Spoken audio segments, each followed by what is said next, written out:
Hey guys, good afternoon. चलिए तो हम अपना वीडियो का जो सीरीज है वो कंटिन्यू करते हैं on the quarterly business updates. यहाँ पे मेरे पास 8 से 10 कंपनी है, तो एक एक करके हम चालू करते हैं। पहले हम बात करेंगे दो डिजिटल ब्रोकर्स के। एक है एंजल वन और दूसरा है आपका 5 पैसा कैपिटल। ये दोनों आपका डिजिटल ब्रोकर है, डिस्काउंट ब्रोकर है, जिनको सिर्फ वॉल्यूम ग्रोथ से मतलब है, ठीक है। और अगर आप देखोगे तेरे टू काइंड्स ऑफ ब्रोकर्स, एक होता है डिस्काउंट या डिजिटल ब्रोकर, दूसरा है आपका ट्रेडिशनल ब्रोकर जो अपने क्लाइंट्स के साथ रिश्ता बनाते हैं और उनके साथ क्लाइंट्स का जो एवरेज वॉलेट होता है वो बढ़ती है with the company, so on and so fourth. लेकिन एंजल वन और 5 पैसा कैपिटल क्या है, इनके पास इनके ऐप है और ये टायर 2, 3, 4, 5 सिटीज में जाके ये जैसे यंग कोहोर्ट्स को टारगेट करते हैं। और ऑफ कोर्स जितने ज्यादा से ज्यादा लोग आप इनके ऐप में लाओगे उतना ज्यादा से ज्यादा लोग ट्रेडिंग करेंगे तो इनका वॉल्यूम्स बढ़ेगा। देन ऑफ कोर्स जितना ज्यादा वॉल्यूम्स ऑफ ट्रेडिंग होगा mostly in the future and option space और द एफएनओ स्पेस, राइट, तो फिर इन कंपनीज का उतना ज्यादा ही रेवेन्यू में ग्रोथ आएगा। वेरी सिंपल बिजनेस मॉडल है। तो यहाँ पे बात क्या हो रहा है, यहाँ पे एंजल वन, आज अगर आप देखोगे एंजल वन का जो मार्केट शेयर है वो 15% के ऊपर है। और जब 5 और ये जो दूसरा कंपनी है 5 पैसा कैपिटल, इनका मार्केट शेयर कुछ 3% के आसपास है। लेकिन यहाँ पे जो पहला चीज जो मुझे आपको बताना है वो यही है कि एंजल वन इतना बड़ा होने के नाते भी they are capturing market share. मतलब पिछले साल इनका कुछ 13.5% का मार्केट शेयर था, अब इनका 15.5% का मार्केट शेयर हो गया। लेकिन दूसरे साइड से अगर आप 5 पैसे कैपिटल को देखोगे, पिछले 1-1.5 साल से इनका मार्केट शेयर वही 3% के आसपास चल रहा है, ठीक है। मतलब क्या, बड़ा कंपनी यहाँ पे और बड़ा बनना है लेकिन छोटे कंपनी छोटे ही पड़ा हुआ है, ठीक है। इवन अगर मैं 5 पैसा कैपिटल का बोलूं, उनका अगर मैं बोलूं तो मार्केट शेयर गिरा भी है ऑन क्वार्टर बेसिस, जबकि एंजल वन का मार्केट शेयर बढ़ा है। That's one thing. दूसरा पॉइंट ये है कि हाउ डू वी नो कि कोई कंपनी अगर मार्केट शेयर कैप्चर कर रहा है दूसरे से, हमको देखना है दोनों कंपनी का सेल्स ग्रोथ क्या है। जैसे मैं एक एग्जांपल देके बात करता हूं, एंजल वन का जो सेल्स ग्रोथ का नंबर है Q1 ओवर लास्ट Q1 में सेल्स ग्रू ऑलमोस्ट 75%, जबकि 5 पैसा कैपिटल का सेल्स ग्रू 21%। तो इसका क्या मतलब, since angel one is growing at a much faster pace than 5 Paisa capital, इसीलिए Angel One can capture market share. See now आप कनेक्ट कर पाओगे कि कोई अगर कंपनी मार्केट शेयर कैप्चर करता है उसका रीजन यही होता है कि that they are growing at a much faster pace than its peers, ठीक है। तो ये हो गया दूसरा वाला पॉइंट। तीसरा चीज यही है कि अभी दूसरे एंगल से अगर देखोगे, मार्जिन के एंगल से देखोगे, तो यहाँ पे आपको 5 पैसा कैपिटल अच्छा लगेगा। मतलब यहाँ पे आपको लगेगा कि 5 पैसा कैपिटल में ऑपरेटिंग लेवरेज है। मतलब मैं अगर डेटा आपको बताऊं कि जैसे मैंने बोला कि उनका सेल्स ग्रू 21% YOY इन Q1, जबकि उनका PAT grew I think around 40% के आसपास, ठीक है। क्योंकि मैनेजमेंट बताते हैं कि हम लोग स्केल तो कर रहे हैं, उसके साथ हमारे कॉस्ट पे कंट्रोल है। जबकि अब दूसरे साइड में एंजल वन में देखोगे उनके कॉस्ट पे कोई कंट्रोल नहीं है। मतलब एंजल वन का जैसे sales grew 75% YOY, I think उनका पैड ग्रू अराउंड 35-40% के आसपास। और अगर आप क्वार्टर ऑन क्वार्टर नंबर देखोगे एंजल वन का, sales grew marginally, the sales number grew 4-5% से सेल्स बढ़ा, लेकिन the profit after tax fell by 15%। अब ये क्या हो रहा है एंजल वन में जो 5 पैसा कैपिटल में नहीं हो रहा है, ठीक है। अब देखिए एंजल वन ने, आपने देखा होगा आईपीएल में बहुत तगड़ा एडवर्टीजमेंट किया, तो पिछले 2 क्वार्टर से इनको आईपीएल का जो पूरा खर्चा किया उन्होंने वो पूरा डालना पड़ रहा है, and that is contracting margins for Angel One. दूसरे साइड में of course employ benefit expenses बढ़ गया, ईसॉप्स देना पड़ा एंड ऑल दैट। इन सब के वजह से क्या हो रहा है, एंजल वन का मार्जिन्स में यहाँ पे कॉन्ट्रैक्शन हो रहा है या हिट हो रहा है। लेकिन यहाँ पे अच्छी बात देखिए, सिंस एंजल वन आईपीएल में खर्चा कर रहा है, सिंस वो इतना ब्रांडिंग एडवर्टीजमेंट में खर्चा कर रहा है, इसीलिए तो वो मार्केट शेयर गेन कर रहा है, right. So there is always a balancing effect here. मतलब सोचिए, अगर एक कंपनी को मार्केट शेयर कैप्चर नहीं करना है और सिर्फ खर्चा बचाना है, तब जाके आप उसको ऑपरेटिंग लेवरेज तो मिल जाएगा, है ना। लेकिन सोचिए, जो कंपनी को आज मार्केट शेयर गेन करना है, जैसे एंजल वन की तरह 50, 60, 70% से अगर ग्रो करना है, मतलब और देखिए ये जो ग्रोथ है in sales, that is directly in proportionate with the number of clients they keep adding. मतलब एंजल वन का अगर मैं बोलूं, उनका जो क्लाइंट एडिशन का रेट है YOY लेवल पे, that is also between 60 and 70%, ठीक है। इनका जो वॉल्यूम्स का जो टर्नओवर है, ADTO का नंबर आप देखोगे, नंबर ऑफ ऑर्डर्स का जो ग्रोथ देखोगे, they have all grown, like they have literally doubled on a YOY basis. अब ये क्यों हुआ है? बिकॉज वो इतना खर्चा कर रहे हैं ब्रांडिंग और एडवर्टीजमेंट में, राइट? दैट इज वाई आप देखोगे एंजल वन का मार्केट शेयर बढ़ते जा रहे हैं in the whole India DMart के मार्केट में। जबकि आप नहीं देखोगे, बहुत लोगों को आई एम प्रीटी श्योर पता भी नहीं है 5 पैसे कैपिटल करके कोई ब्रोकरेज कंपनी है भी, राइट? तो इसीलिए आप देखोगे उनका ऑपरेटिंग लेवरेज तो है, ठीक है, मतलब उनका पैट का ग्रोथ सेल्स के ग्रोथ से ज्यादा है, लेकिन उनका सेल्स का ग्रोथ एंजल वन के आसपास भी नहीं है, ठीक है? अब यहां पे आता है डायलेमा। पहला पॉइंट है कि लाइक एंजल वन आपको क्या बता रहे हैं कि देखो हम आज क्लाइंट उठाएंगे, सारे पेन आज लेंगे, रहना, बिकॉज देखिए आज आपको आईपीएल में खर्चा करना है तो आईपीएल के एक्सपेंस तो बीसीसीआई को तो आज देना पड़ेगा, है ना? और एंजल वन का कहना है कि लाइक आईपीएल में हम इसलिए खर्चा किया इतना। आपने भी देखा होगा जब कोई छक्का मार रहा था तो बोल रहा था ना angel one super 6 and all those things. ये क्यों है? बिकॉज टायर 2, 3, 4, 5 सिटीज में सबके हाथ में आज मोबाइल फोन्स आ गए और सब के सब आईपीएल देख रहे हैं। तो उनका कहना है कि उनके मतलब लोगों के दिमाग में एंजल वन को फिट करना है कि जब वो लोग भी लेट्स से फॉर एग्जांपल अपने ब्रोकरेज अकाउंट खोलेंगे तो एंजल वन उनके दिमाग में सबसे पहले आनी चाहिए, ठीक है? So brand recognition, brand power angel one बढ़ा रहे हैं, राइट? तो उससे क्या होगा, लोग ज्यादा से ज्यादा अकाउंट खोलेंगे और ऑफ कोर्स उसके बाद ज्यादा से ज्यादा एफएनओ ट्रेडिंग करेंगे, तो एंजल वन के लिए मुनाफा है ना?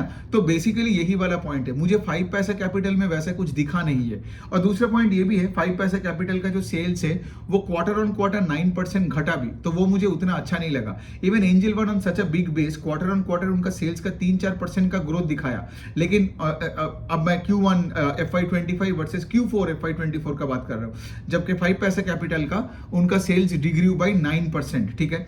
लेकिन अगेन पैट में उनको तगड़ा ग्रोथ दिख रहा है, लेकिन वही वाला पॉइंट है ना, क्योंकि अगर आपका सेल्स ग्रोथ एक कॉम्पिटिटर से कतई कम है, ठीक है, if your sales growth is let's say 20% जो इसका है YOY लेवल पे वर्सेस एंजल वन का 70% है, I would rather prefer an Angel One over this company, because इस कंपनी का आज शायद आपको पैट ग्रोथ दिख रहा है, लेकिन अगर आपका सेल्स ग्रोथ नहीं बढ़ रहा है at least at the level of eight which angel one is operating, मतलब आपका मार्केट शेयर और घटता जाएगा या एटलीस्ट आप मार्केट शेयर तो नहीं बढ़ाओगे। तो ये हो गया 5 पैसे कैपिटल और एंजल वन का।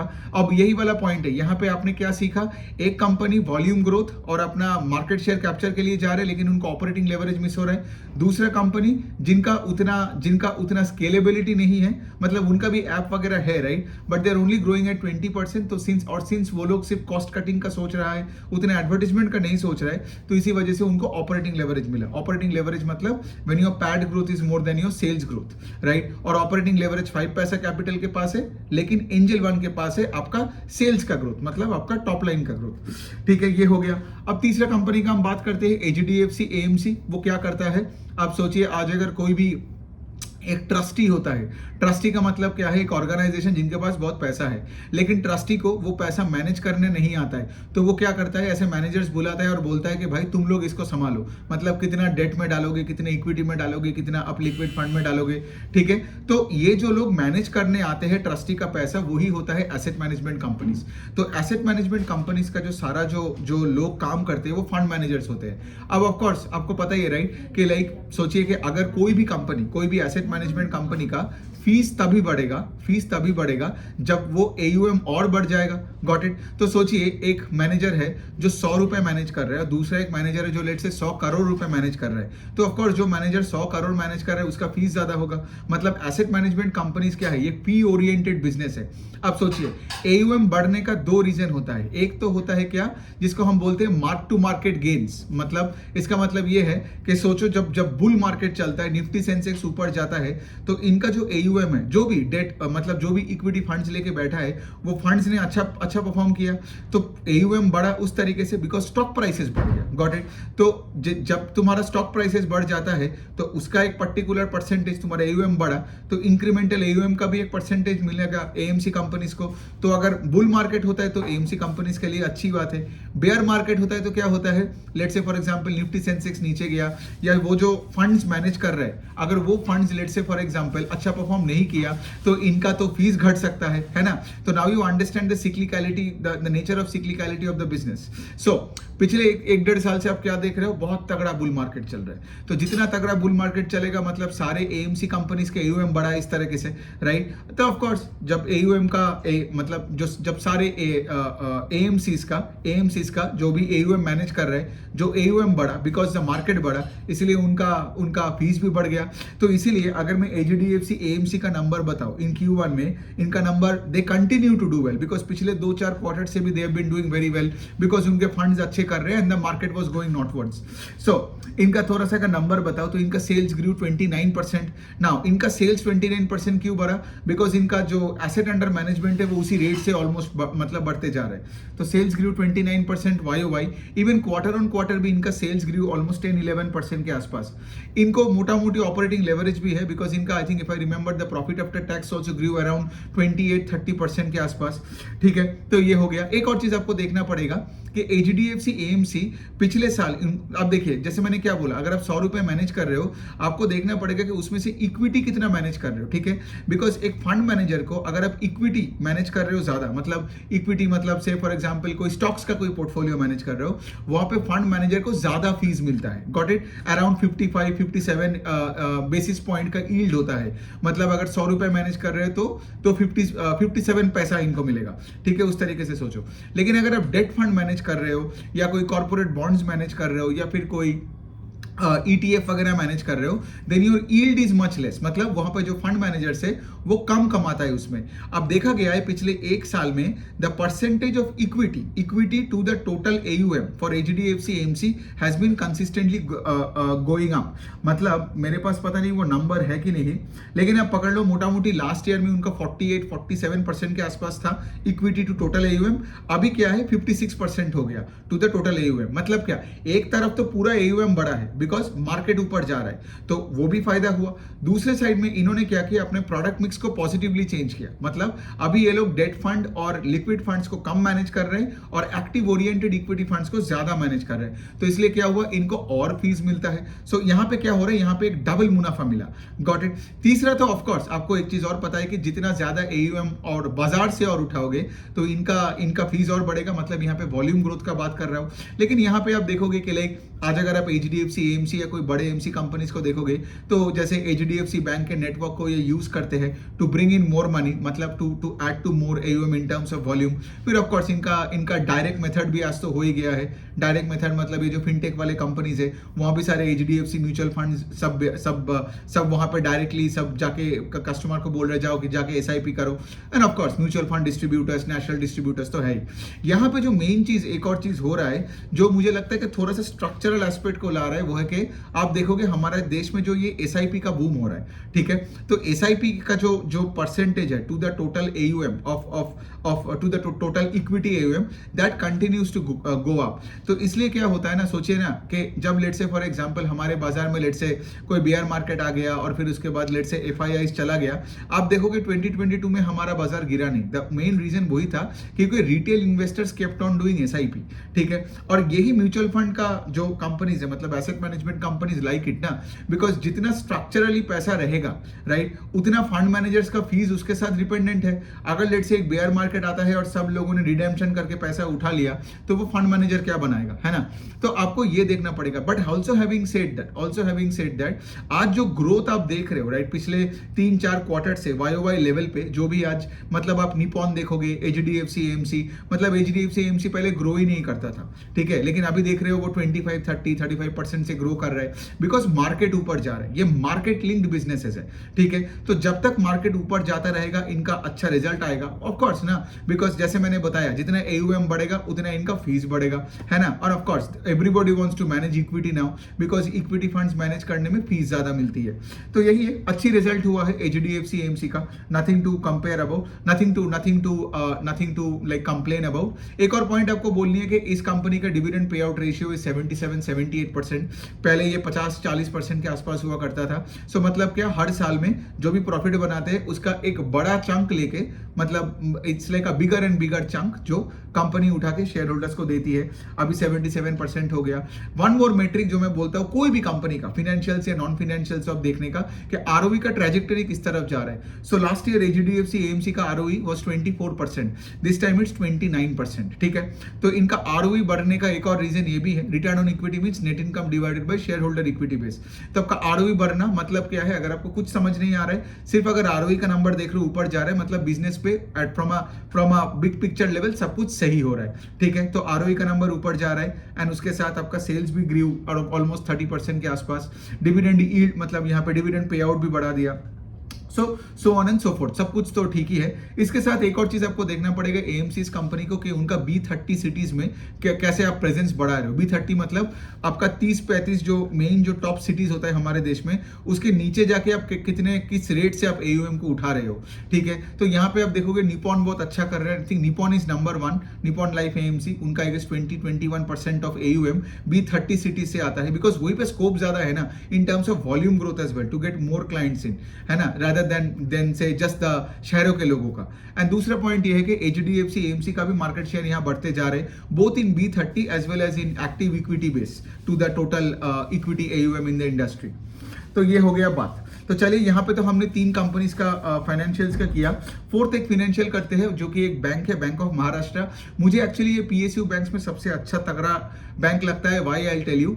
बाकी PSU बैंक आप देखोगे उनका प्रॉफिटेबिलिटी का जो ग्रोथ आया है, वो ग्रोथ कैसे आया, अपने एसेट क्वालिटी को अच्छा दिखा के, अपना जो पुराने बैड लोन्स था उसमें से तगड़ा रिकवरी करके, तगड़ा अपग्रेड्स करके, ठीक है। लेकिन अगर आप कनाडा बैंक या PNB बैंक या कोई भी बैंक को देखोगे, उनका लोन बुक का ग्रोथ रेट हमेशा 8-9-10% से उनका लोन बुक ग्रो करता है, एडवांसेस या लोन बुक एसेट्स ग्रो करता है, ठीक है। जबकि सिस्टम क्रेडिट ग्रोथ इज 15%। मतलब क्या, वो लोग पैसा तो बना रहा था शेयर होल्डर के लिए, बिकॉज उनका एसेट क्वालिटी इंप्रूव हो रहा था एंड उसके वजह से ऑफकोर्स आपका प्रॉफिटेबिलिटी में डायरेक्ट इफेक्ट होता था। अगर आपको फाइनेंशियल्स के बारे में बहुत अच्छे तरीके से जानना है ना स्टार्ट टू फिनिश, तो मेरा वो वर्कशॉप का रिकॉर्डिंग आप ले लो, ठीक है।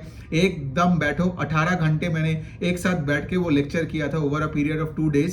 तो वहां पे आपको lending side, non lending side का सारे नॉलेज मिल जाएगा, ठीक है। आप फ्रेशर हो या एक्सपीरियंस्ड हो, आपको बहुत तरीके का पर्सपेक्टिव मिलेगा। And I can guarantee you वो सेशन, उस सेशन का रिकॉर्डिंग के बाद ना, जब आप पूरा देख लोगे, उसके बाद आप कोई भी फाइनेंशियल कंपनीज को एनालाइज कर पाओगे ऑन योर ओन। मतलब वो क्रिटिकल इनसाइट, जो सवाल आपको पूछना चाहिए कंपनी से, उन सब पे मैंने बात किया, ठीक है। तो आप देख लेना, मैं वो सेशन का रिकॉर्डिंग अपने डिस्क्रिप्शन बॉक्स में और ऑफ कोर्स कमेंट सेक्शन में डाल दूंगा। So any which way, so coming back to this, right, Bank of Maharashtra मुझे इसलिए अच्छा लगता है बिकॉज इनका एसेट क्वालिटी तो अच्छा हुआ ही है like the other PSU banks, लेकिन this bank is growing the loan book at a much faster pace. तो यहां भी इनका जो लोन बुक का ग्रोथ है that is 19% YOY, Q1 over Q1 19%। अब 19% से आप देखोगे तो अच्छे प्राइवेट सेक्टर बैंक्स भी उसी रेट से ग्रो करते हैं। लाइक अगर आपने IDFC फर्स्ट देखा होगा, या आपने एक्सिस बैंक देखा, कोटक बैंक देखा, ICICI बैंक देखा, right, they are also growing in the similar range between 15 and 19%।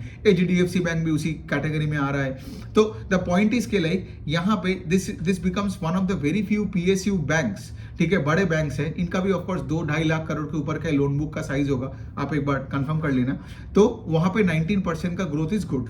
जो थोड़ा सा डिसअपॉइंटिंग वही लगा कि इनका डिपॉजिट का ग्रोथ इज ओनली 9%, ठीक है। और इनको कासा लेने में डिफिकल्टी हो रहा है। कासा लेने में सबको ही डिफिकल्टी हो रहा है because rising interest rate environment में सब अपने करंट अकाउंट, सेविंग्स अकाउंट से पैसा निकाल के वो टर्म डिपॉजिट कर रहे हैं। लेकिन फिर भी टर्म डिपॉजिट का रेट भी अब बैंक ऑफ महाराष्ट्र का सिर्फ 10% का ग्रोथ है।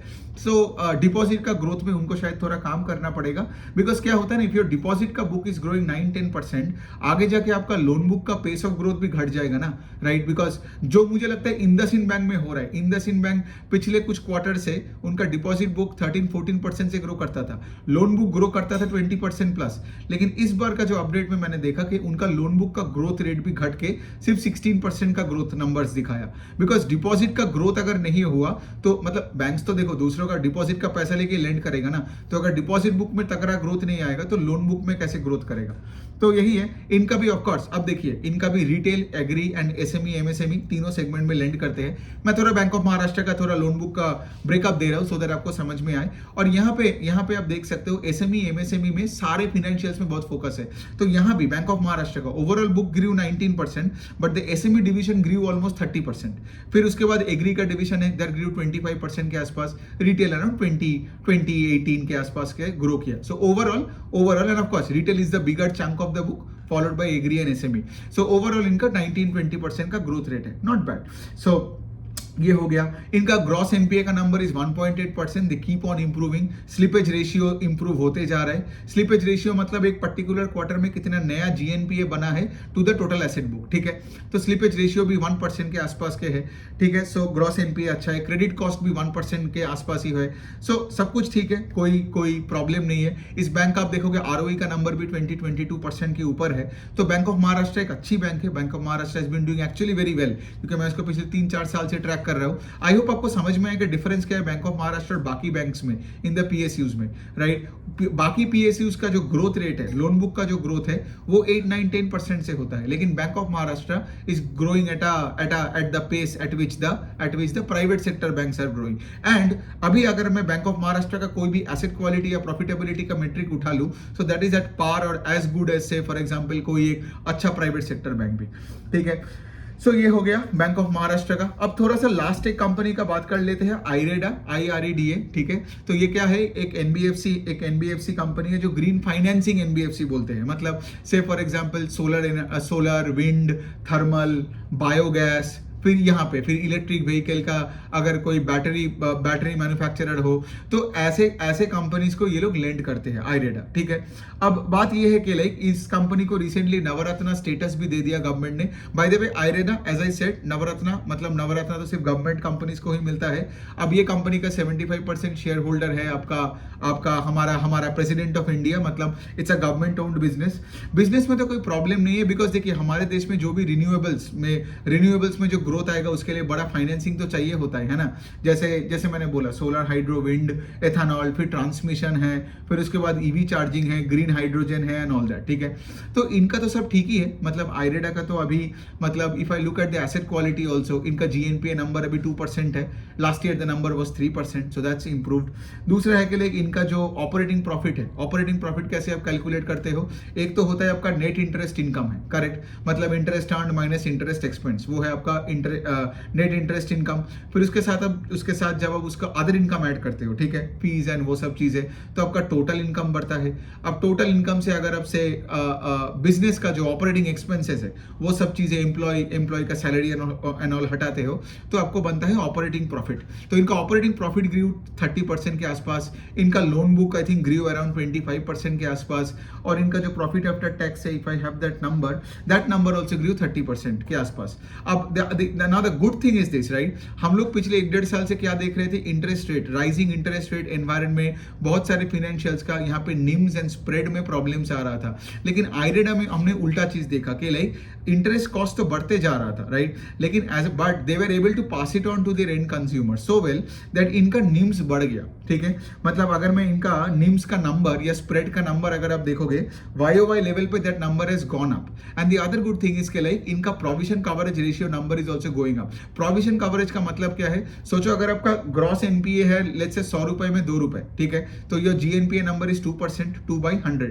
अब उसमें से फॉर एग्जांपल अगर आपका प्रोविजन कवरेज रेशियो इज 50%, मतलब 2 रुपए में 1 रुपए मैंने प्रोवाइड करके रख दिया है, राइट, तो 2 - 1 जो बाकी बचता है 1/100, that is your net NPA 1%, ठीक है। तो कोई भी फाइनेंशियल का अगर मैं देखता हूं इसका provision coverage ratio is going up, that means they are providing more and more for the upcoming bad loans या जो बैड लोन्स है, गॉट इट। सो वहां पे अगर किसी का पीसीआर का number is going up, that's always a good sign, right, because जितना आपका पीसीआर का परसेंटेज बढ़ेगा, जैसे बैंक ऑफ महाराष्ट्र का PCR I can tell you that is north of 95%, ठीक है। इसलिए आप देखोगे इवन बहुत सारे पीएसयूज में भी आप देखोगे पीसीआर 95 और 98% के बीच में है, ताकि इनका एनएनपीए का नंबर है ही नहीं, ठीक है, बहुत कम है, मतलब एकदम नेग्लिजिबल है।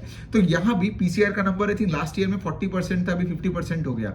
तो अच्छी बात है, बिकॉज एक तरफ तुम्हारा एसेट क्वालिटी इंप्रूव हो रहा है, पीसीआर बढ़ते जा रहे हैं, तुम्हारा स्प्रेड बढ़ रहा है, एंड ऑफ कोर्स तुम्हारा पैट, इससे क्या होता है, ऑपरेटिंग लेवरेज भी मिलता है। सो तुम्हारे लोन बुक का जो ग्रोथ है उससे ज्यादा तुम्हारा पैट का ग्रोथ जो आईरेडा को मिल रहा है। So nothing to complain about the business, सब कुछ तो ठीक ही है इनका। एंड ऑफ कोर्स अगर मैं इनका थोड़ा सा बिजनेस मॉडल ज्यादा बताऊं, जैसे मैंने बताया ये रिन्यूएबल स्पेसेस में सिर्फ लेंड करते हैं। कहां पे है, लेट्स से फॉर एग्जांपल कोई तमिलनाडु का कोई पावर ट्रांसमिशन कोई प्लांट है, वहां पे लेंड करता है, या किसी का let's say for example hydrogen gas का कोई एक प्लांट है, वहां पे इन्वेस्ट करता है। इन्वेस्ट मतलब सॉरी, यहाँ पे मतलब आपको लेंड करता है, ठीक है। और इनका क्लाइंट्स मेजॉरिटी होता है आपका स्टेट गवर्नमेंट्स का, कोई लेट्स से पावर डिवीजन हो गया, so on and so fourth, ठीक है। तो यही है। अच्छी बात है, मतलब कंपनी में तो कुछ कंप्लेन करने की है नहीं। चलो 24 मिनट्स हो गया, I think I covered 4-5 businesses. एक और वीडियो बनाना पड़ेगा, उसमें से आई कवर 3-4 मोर कंपनीज जिनका रिजल्ट कल आया। Thank you.